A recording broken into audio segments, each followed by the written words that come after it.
For thousands of undocumented immigrants across the U.S.-Mexico border illegally every day, the American dream is a bittersweet one. Along the way, many suffer from drastic weather changes, lack of shelter, and little to no food and water available to them.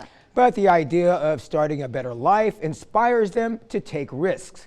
CBS 4's Michelle Vargas has our special report on their treacherous journey of hope. Pero ya estoy acá en Estados Unidos. For Héctor Esquivel from Guatemala, making it to the United States was crucial. Esquivel says he never went to school and has dealt with poverty since birth. Si le contara todo lo que he sufrido, no me lo cree. This is the third time he crosses the border. The first 2 times, he was deported. As a farmer, Esquivel says he makes around $5 a day in his hometown. He was able to pay his smuggler by impounding a piece of land where he had built a home for his family. But he still owes the smugglers for the last 2 times they brought him across. Now he fears for his life. Pagar lo que debo, porque eso es lo primero, si no me matan por la deuda. Esquivel says there were 15 people that started the journey with him, but only 5 made it in. Now his fate lies at the hands of the judge that will hear his plea. Y ahora esas 2 deportaciones que tengo anteriormente me hacen daño porque por ellas me pueden mandar ahorita. Depending on the country of origin, the journey can take anywhere from 1 week to a month. When they reach the border, it's another dangerous risk just across the Rio Grande. With the help of a raft like this one, they cross the river. Once they make it to this area, now this is the U.S. side, they hide along the brush, waiting until Border Patrol agents clear the site. But the journey doesn't stop there. Once they make it to the riverbank, the terrain can be very dangerous. As you can see, everything in here has thorns and splinters, so even the thorns have thorns, like they say around here. So it's not anything that we want anyone to try to go into and to hide from us. That's not what we want.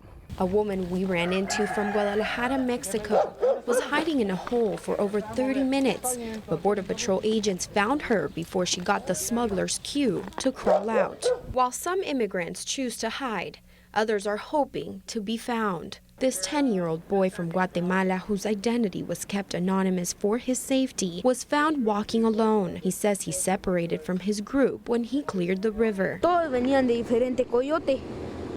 Entonces, los que así, si 2 venían del mismo coyote, entonces los 2 iban juntos. He chose to leave his home to find his mother, who lives in New Orleans. ¿Hace cuántos años?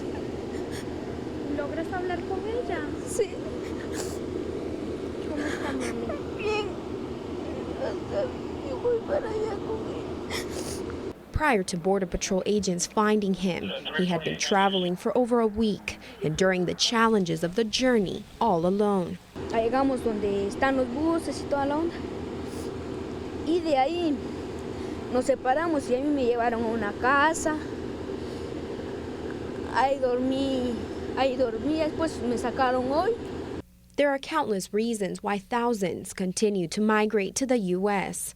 But according to statistics provided by the U.S. Border Patrol, the number of immigrants entering the U.S. illegally has dropped since the 2014 surge. In 2014, agents conducted 256,393 apprehensions, compared to 2016, when they conducted 186,830 apprehensions. Agent Isaac Villegas says there are 3 key components that have contributed to the decrease. What we count on is personnel, technology, and infrastructure. Those are the 3 things that we use here to make sure that we are successful. What are Border Patrol agents running into here along the riverbank?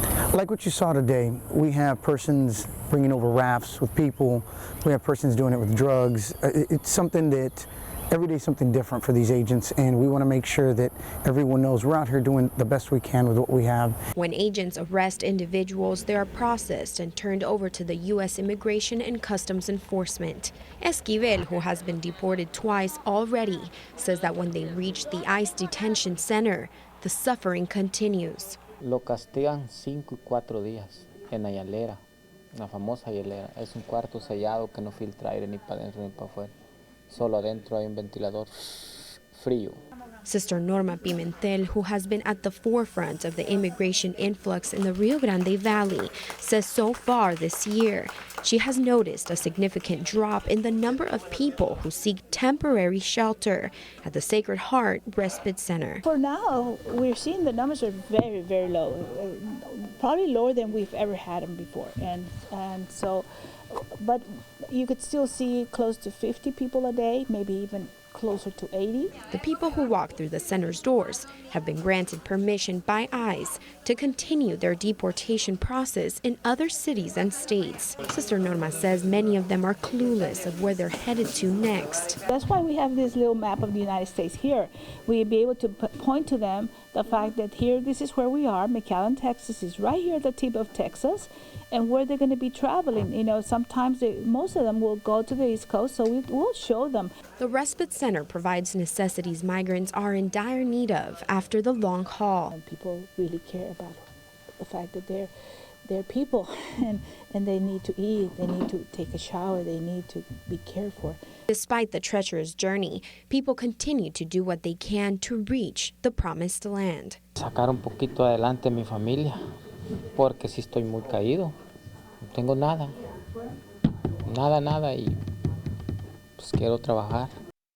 In Hidalgo County, Michelle Vargas, CBS 4 News, and ValleyCentral.com.